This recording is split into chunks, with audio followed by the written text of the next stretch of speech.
ಶ್ರೀ ಗಣಪತಿ ಶಾರದಾ ಗುರುಭ್ಯೋ ನಮಃ. ಯತ್ರ ಯೋಗೇಶ್ವರ ಕೃಷ್ಣೋ ಯತ್ರ ಪಾರ್ಥೋ ಧನುರ್ಧರಃ ತತ್ರ ಶ್ರೀ ವಿಜಯ ಭೂತಿರ್ಧ್ರುವ ನೀತಿರ್ಮತಿರ್ಮಮ. ಶ್ರೋತೃಗಳಿಗೆ ಶ್ರೀ ಅಳಸಿಂಗರಾಚಾರ್ಯ ವಿರಚಿತ ಶ್ರೀ ವ್ಯಾಸ ಮಹರ್ಷಿ ಪ್ರಣೀತ ಶ್ರೀಮನ್ ಮಹಾಭಾರತದ ಉದ್ಯೋಗ ಪರ್ವದಲ್ಲಿ ಕಣ್ವ ಮುನಿಯು ದುರ್ಯೋಧನನ ಹೆಮ್ಮೆಯನ್ನು ಮುರಿಯುವುದಕ್ಕಾಗಿ ಮಾತಲಿಯು ತನ್ನ ಮಗಳಿಗಾಗಿ ವರಾನ್ವೇಷಣ ಮಾಡಿದ ಕಥೆಯನ್ನು ಹೇಳಿದುದು ಎಂಬ 97ನೆಯ ಅಧ್ಯಾಯಕ್ಕೆ ಸ್ವಾಗತ. ಓ ಜನಮೇ ಜಯರಾಜ, ಜಾಮದಗ್ನನ ಮಾತು ಮುಗಿದ ಮೇಲೆ ಪೂಜ್ಯನಾದ ಕಣ್ವ ಮಹರ್ಷಿಯು ಆ ಕೌರವ ಸಭೆಯಲ್ಲಿ ದುರ್ಯೋಧನನನ್ನು ಕುರಿತು ಹೀಗೆಂದು ಹೇಳತೊಡಗಿದನು. ಲೋಕಪಿತಾಮಹನಾದ ಬ್ರಹ್ಮನು ಹೀಗೆ ಕುಂದಿಲ್ಲದವನು, ನಾಶರಹಿತನು ಎನಿಸಿಕೊಂಡಿರುವನು. ಪೂಜ್ಯರಾದ ನರನಾರಾಯಣರೆಂಬ ಮಹರ್ಷಿಗಳು ಅದರಂತೆಯೇ. ಸಮಸ್ತ ದೇವತೆಗಳಲ್ಲಿ ವಿಷ್ಣುವೇ ಎಲ್ಲರಿಗಿಂತಲೂ ಆದಿ ಎನಿಸಿಕೊಂಡವನು. ಇತರರಿಂದ ಜಯಿಸಲು ಸಾಧ್ಯವಿಲ್ಲದವನು, ಕ್ಷಯವಿಲ್ಲದವನು, ನಾಶರಹಿತನು, ಸರ್ವ ಸಮರ್ಥನು ಮತ್ತು ಸರ್ವೇಶ್ವರನು. ಅವನೊಬ್ಬನು ಹೊರತು ಬೇರೆಲ್ಲವೂ ಯಾವುದಾದರೂ ಒಂದು ಕಾರಣದಿಂದ ನಾಶ ಹೊಂದತಕ್ಕವುಗಳು. ಚಂದ್ರ, ಸೂರ್ಯರು, ಭೂಮಿ, ನೀರು, ವಾಯು, ಅಗ್ನಿ, ಆಕಾಶಗಳೆಂಬ ಪಂಚಭೂತಗಳು, ಗ್ರಹಗಳು, ನಕ್ಷತ್ರಗಳು, ತಾರೆಗಳು ಇವೆಲ್ಲ ಲೋಕ ಕ್ಷಯ ಕಾರಣವಾದ ಒಂದೊಂದು ಪ್ರಳಯ ಕಾಲದಲ್ಲಿಯೂ ನಷ್ಟವಾಗಿ ತಿರುಗಿ ತಿರುಗಿ ಸೃಷ್ಟಿಸಲ್ಪಡುವವು. ಮನುಷ್ಯರು, ಮೃಗಗಳು, ಪಕ್ಷಿಗಳು ಮೊದಲಾದ ತಿರಿಯ ಜಂತುಗಳು, ಇನ್ನು ಈ ಜೀವಲೋಕದ ಪ್ರಾಣಿಗಳು ಯಾವ ಉಂಟು ಅವೆಲ್ಲವೂ ಸ್ವಲ್ಪ ಕಾಲವಿದ್ದು ಸಾಯತಕ್ಕವುಗಳು. ಅದರಂತೆ ಇದುವರೆಗೆ ಎಷ್ಟೋ ಮಂದಿ ರಾಜರು ತಮ್ಮ ಜೀವಾವಧಿ ಅಮಿತವಾದ ಐಶ್ವರ್ಯವನ್ನು ಅನುಭವಿಸಿದರು.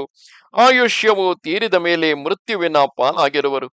ಜನರು ತಾವು ಮಾಡಿದ ಪುಣ್ಯ ಪಾಪ ಕರ್ಮಗಳ ಫಲವನ್ನು ಅನುಭವಿಸುವುದಕ್ಕಾಗಿ ಹೀಗೆ ಹುಟ್ಟಿ ಹುಟ್ಟಿ ಸಾಯುತ್ತಲೇ ಇರುವರು. ಆದುದರಿಂದ ಓ ಸುಯೋಧನ, ನೀನು ಈ ನಿನ್ನ ಐಶ್ವರ್ಯವನ್ನು ಎಂದೆಂದಿಗೂ ನಿನಗೆ ಶಾಶ್ವತವೆಂದು ಭಾವಿಸದೆ ಜನಗಳಲ್ಲಿ ಸೌಜನ್ಯವನ್ನು ಸಂಪಾದಿಸು. ಆ ಧರ್ಮರಾಜನೊಡನೆ ಸಮಾಧಾನವನ್ನು ಮಾಡಿಕೊಂಡು ಇರುವಷ್ಟು ಕಾಲವನ್ನು ಸುಖವಾಗಿ ಕಳೆ. ಪಾಂಡವರು ಕೌರವರು ಕಲೆತು ಅನ್ಯೋನ್ಯ ಭಾವದಿಂದ ಭೂಮಿಯನ್ನು ಪಾಲಿಸಲು ಅವಕಾಶವನ್ನು ಕಲ್ಪಿಸು. ದುರ್ಯೋಧನ, ನಾನೇ ಬಲಾಢ್ಯನೆಂಬ ಹೆಮ್ಮೆಯನ್ನು ಮಾತ್ರ ನೀನು ಮನಸ್ಸಿನಲ್ಲಿ ಇಟ್ಟುಕೊಳ್ಳಬಾರದು. ಎಷ್ಟೇ ಬಲವಂತರೆನಿಸಿಕೊಂಡಿದ್ದರೂ ಲೋಕದಲ್ಲಿ ಅವರಿಗಿಂತಲೂ ಪ್ರಬಲರಾದವರು ಇದ್ದೇ ಇರುವರು. ಸಹಜವಾದ ಬಲವುಳ್ಳ ಪಾಂಡವರ ಮುಂದೆ ನಿನ್ನ ಸೇನಾ ಬಲ ಎಷ್ಟಿದ್ದರೂ ಅದೊಂದು ಬಲವೆನಿಸಲಾರದು. ಪಾಂಡವರು ನಿನಗಿಂತಲೂ ಎಷ್ಟೋ ಹೆಚ್ಚು ಬಲಾಢ್ಯರು, ದೇವತೆಗಳಿಗೆ ಸಮಾನವಾದ ಪರಾಕ್ರಮವುಳ್ಳವರು. ಈ ವಿಚಾರದಲ್ಲಿ ಮಾತಲಿಯು ವರಾನ್ವೇಷಣಕ್ಕಾಗಿ ಪ್ರಯತ್ನಿಸಿದ ಒಂದು ಇತಿಹಾಸವುಂಟು. ಅದನ್ನು ಹೇಳುವೆನು ಕೇಳು. ಇಂದ್ರನಿಗೆ ಮಾತಲಿ ಎಂಬ ಪ್ರಸಿದ್ಧನಾದ ಸಾರಥಿ ಇರುವನು. ಅವನು ಇಂದ್ರನಿಗೆ ಬಹಳ ಪ್ರೇಮ ಪಾತ್ರನು. ಅವನಿಗೆ ರೂಪದಲ್ಲಿ ಲೋಕಪ್ರಖ್ಯಾತಳಾದ ಮಗಳಿದ್ದಳು. ಅವಳಿಗೆ ಗುಣಕೇಶಿ ಎಂದು ಹೆಸರು. ಅವಳು ರೂಪ ಲಾವಣ್ಯಗಳಲ್ಲಿ ಲೋಕದ ಎಲ್ಲಾ ಹೆಂಗಸರಿಗೂ ಮೇಲೆನಿಸಿದ ದಿವ್ಯ ಸೌಂದರ್ಯದಿಂದ ಕೂಡಿದ್ದಳು.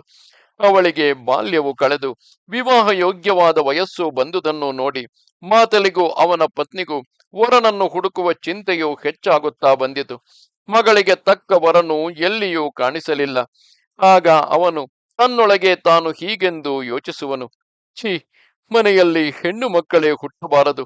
ಅದರಲ್ಲಿಯೂ ಮುಖ್ಯವಾಗಿ ಗುಣವಂತರು, ವಿನೀತರು, ಕುಲದಲ್ಲಿಯೂ ಗೌರವದಲ್ಲಿಯೂ ಕೀರ್ತಿಯಲ್ಲಿಯೂ ಮೇಲೆನಿಸಿದವರು ಆದ ಕುಟುಂಬಗಳಿಗೆ ಹೆಣ್ಣು ಮಕ್ಕಳು ಹುಟ್ಟುವುದು ಆ ಕುಟುಂಬಕ್ಕೆ ದೊಡ್ಡ ಅನರ್ಥ ಕಾರಣವು.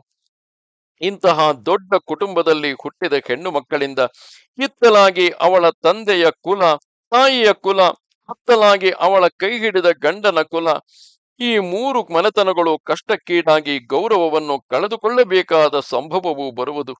ಈಗ ನಾನಾದರೂ ವರನಿಗಾಗಿ ದೇವ ಮನುಷ್ಯ ಲೋಕಗಳನ್ನೆಲ್ಲ ಹುಡುಕಿದೆನು. ನನ್ನ ಧ್ಯಾನ ದೃಷ್ಟಿಯಿಂದಲೂ ಹುಡುಕಿ ನೋಡಿದೆನು. ಅನುರೂಪನಾದ ವರನು ಇದುವರೆಗೂ ಸಿಕ್ಕಲಿಲ್ಲ.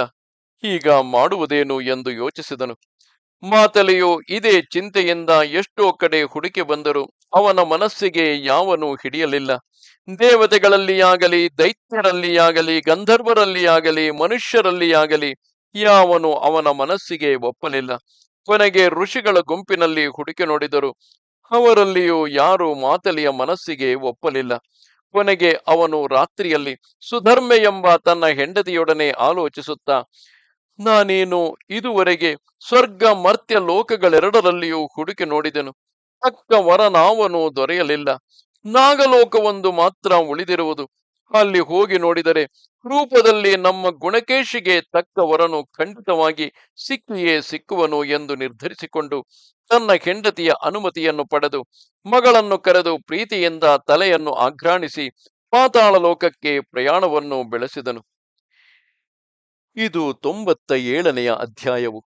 ನಮಸ್ತೆ ಶಾರದೆ ದೇವಿ, ಕಾಶ್ಮೀರ ಪುರವಾಸಿನಿ, ತ್ವಾಮಹಂ ಪ್ರಾರ್ಥೆಯೇ ನಿತ್ಯಂ, ವಿದ್ಯಾದಾನಂಚ ದೇಹಿಮೆ. ನಮಸ್ಕಾರ.